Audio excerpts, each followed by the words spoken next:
Hi, my name is Kevin, and we'll be doing Group Three's Chapter 3 presentation of the second way, which mainly focuses on feedback. We'll be followed by Kim and then Hiram later on in the presentation. So we're covering the second way, which is, again, going back to feedback and how it can not only identify problems, but help fix problems before they become out of control and farther on, which reduces cost and reduces time and frustration for everybody. It also allows the knowledge to be spread across the teams because now we're swarming problems rather than isolating problems among teams or blaming individuals. So this also creates a focus on the customer. So thus, the customer's getting what they want. It helps foster a team and empathy with those customers. And it also helps take the stigma out of QA, which is huge. Oftentimes, as a developer, QA is as the bad guy. They are the ones that you know rip on your things or find the bad things in your. Where in the new methods, the QA is encouraged not only by the QA team but also by the developers, which we'll talk about. So here's our feedback loop where we get the dev to ops and the ops to dev. And why is that important? Well, we have the waterfall method was here, but the feedback loop could take months. By the time it's developed and thrown over to QA, and then QA, the complete product is developed and then thrown over to QA, QA tests it and throws it back to development. And that's even before the customer even sees it. So it literally can take months. QA is not automated. There's a lot of physical manual testing being done. And it's mainly expected to be the responsibility of the QA team. And it also puts the onus of reviews and decisions on the management and not necessarily on the members of the teams versus the agile method, which you get feedback in minutes. You can just talk to a customer or talk to the business analyst or talk to the QA even and get their feedback right then. QA is oftentimes automated, and it's performed not only by the QA team but by the developers as well. And then farther on, as even the customers or the as far as the user acceptance criteria. And then it also puts the onus of decisions and reviews back on the team. So it creates this less us and them and more of a team. So now I'll turn the time over to Kim. Thanks, Kevin. I'm going to talk about the customer and QA loops between the waterfall and the agile methods. And I'm going to be referring to the waterfall as the old method.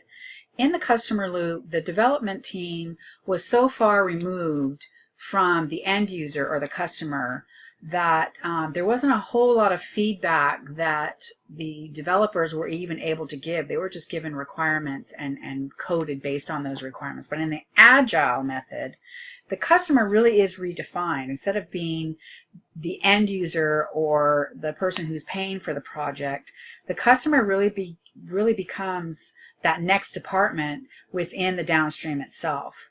The needs of the customer in the old way were really removed from the developer. But in the agile or new way, responsiveness to the customer really is paramount, and it becomes part of the daily flow and is in the daily consciousness. The customer, their needs are really important. The requirements of the customer really were dictated by project managers and teams of analysts in the old method. But in the new method, the customer needs really become facilitated more by the development team. And it actually empowers the dev team because they're able to give feedback and interpretation on, really what the customer's needs really are. In the QA loop, the QA used to have such a stigma of, the developer would code and hand it off to the QA team, which had to put it through the paces and sort of bless it, and it was a kind of a pass-fail type of thing. That was the old method. The QA really wasn't automated. It was actually given to the team, the QA team. But in the agile method, we're wanting QA to be more automated at the developer team level. In the old way, as I said, the QA was performed by a QA team after development. But in the new way, or the agile way, QA is performed by the developers, as part of their daily work and put into production. They can do it quickly within minutes. In the old way, deployments were performed after the QA was performed and blessed, if you will. But in the new way, or the agile way, deployments can be performed quickly by developers after they've QA'd their own changes. So huge difference in the customer and QA loop between the waterfall, i.e. old method, versus the agile method.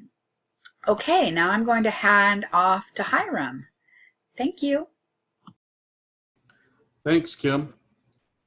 A little gospel thought here with the little additions to continual self-improvements, helping the team and making everyone a winner. Know us and them. Everyone matters, and constant communications. In life and as Latter-day Saints, we are meant to improve in a world that is all about seeking for our own interests and nothing else. Heavenly Father has a plan for us, and a big part of that plan is serving one another. In the Church of Jesus Christ of Latter-day Saints, there is no us and them. If someone falls behind or becomes discouraged, with the help of the gospel and the Spirit, we could be the tools to help them to see that they are valued and encouraged. We are also meant to improve ourselves, both spiritually and academically. We never limit ourselves, and we do our best to learn as much as we can to better understand what our roles are here and what we can do to improve God's team and help others join in.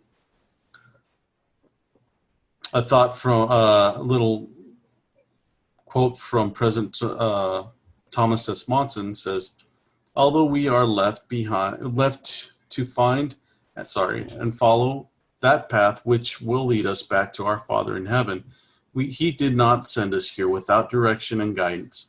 Rather, he has given us the tools we need, and he will assist us when we seek his help. Well, as many people have said many times, there is no I in team. We can all take part in helping one another and to become a great player. And this I leave you.